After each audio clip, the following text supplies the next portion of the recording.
Hello. Welcome back to another CNC project video with Legacy Woodworking Machinery. In recent videos, we just wrapped up the lower cabinet structure for the Convertible China Hutch project. And now we can start with the upper cabinet instead. Originally, today's plan was to machine the long stiles for the upper face frame. Unfortunately, those parts were longer than the cutting capacity of my Maverick 4x4, and the Maverick 4x8 was temporarily out of service while we replaced the table fixtures. So I had to change the plan. Instead of forcing a one-off workaround, I decided to move on to the decorative top rail, or at least that was the new plan, because the blank you're looking at here actually wasn't the first one I put on the machine today. When I realized the long stiles weren't going to happen today, I considered another option. I could have cut them to their finished size on the table saw, and then used the Maverick 4x4 only to machine the joinery. Technically that would have worked, but it also would have broken the production strategy we've been using throughout this entire project.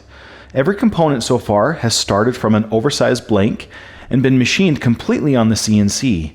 That keeps the work holding consistent, the setups predictable, and the machining process repeatable from one part to the next. It also eliminates having to handle the part multiple times, either in multiple setups or in multiple machines. Rather than introduce a different workflow for one component, I simply moved on to another part that fit the system. Looking back, I still think that was the right decision. Unfortunately, changing one decision led to another problem I didn't see coming. When I switched over to prepare the top rail, one of the blank dimensions from the previous setup was stuck in my head. Everything looked normal, but something about the blank kept bothering me. It just looked a little too narrow. I couldn't immediately explain why, but it bothered me enough that I slid a couple of spacer blocks between the blank and the low pro clamps before starting the program. That turned out to be a really good instinct. As soon as the profile operation began, the cutter contacted one of those spacer blocks. That was all the confirmation I needed. I stopped the machine immediately, went back to my drawings, and realized exactly what had happened. I had prepared a 7-inch wide blank for a part that actually required 7.5 inches. That's one of the most basic setup mistakes you can make. Not because I didn't know better, but because my original plan had changed, and I carried one assumption from an old plan into the new one. That's exactly when little mistakes like this tend to happen.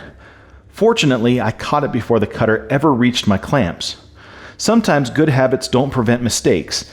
They simply keep those mistakes from becoming expensive. With the correct blank prepared, it was finally time to make the part I had intended to machine all along. Just like the rest of this project, I'm starting with an oversized blank. It gives me plenty of room for the low pro clamps while keeping every setup fast, repeatable, and consistent. Now we can finally start making chips. Now that the setup is behind us, let's take a look at what actually makes this component different. We're still using isolock joinery, but the upper cabinet gives us the opportunity to simplify the design. Unlike the lower cabinet, these joints don't have to pass completely through the material. Instead, each end of the rail is first pocketed 3/8 of an inch deep using the 3/8 down spiral cutter we've been using throughout the project. Once those pockets are complete, the cutter machines the isolock profiles directly into them. When the matching stiles are produced, they'll contain the opposite stepped profile, allowing the two parts to interlock while automatically controlling the final depth of the joint. That means no through joinery and no double-sided machining for any components on this upper cabinet, and a much simpler assembly process later on. One feature I really like is that each end of this rail uses 3 smaller isolock joints instead of one large one. Not only does it create a strong mechanical connection, but it also gives the finished joinery a distinctive decorative look. For the profile operation, I'm using the same 3/8 down spiral cutter to machine both the outside profile and the isolock joints. You might also notice I'm conventional cutting the outside profile instead of climb milling. Normally, climb milling is the safer choice for exposed edges because it helps reduce tear out. But every rule has exceptions.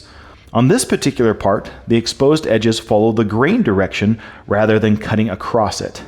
Because of that, conventional cutting doesn't create tear out here while producing less cutting heat. Less heat means less tool wear, helping the cutter stay sharper longer. Understanding when you can safely bend the rules is just as important as learning the rules themselves. Once machining was complete, I removed the part from the machine, cut away the 3D tabs by hand, and cleaned everything up on the router table. With that finished, the first component of the upper cabinet was complete. It may only be one rail, but every project starts somewhere. Today officially marks the beginning of the upper cabinet. Today's project didn't go according to plan, but honestly, I'm glad it happened. One of the easiest times to make a mistake is when you're forced to abandon your original plan. You're thinking about new material, different parts, different dimensions, and it's surprisingly easy to carry one incorrect assumption into the next setup. Experience doesn't mean you stop making mistakes. It means you recognize them sooner, limit the damage, and recover before they become expensive. Now, like always, I like hearing from you guys. Have you ever done a project where changing the plan caused you to overlook one small detail that possibly fell through the cracks? Please tell me what happened. What did you learn from it?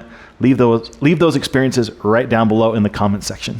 Now, this next part may not be for you, but we do have project plans available on Legacy's website at legacywoodworking.com/projects.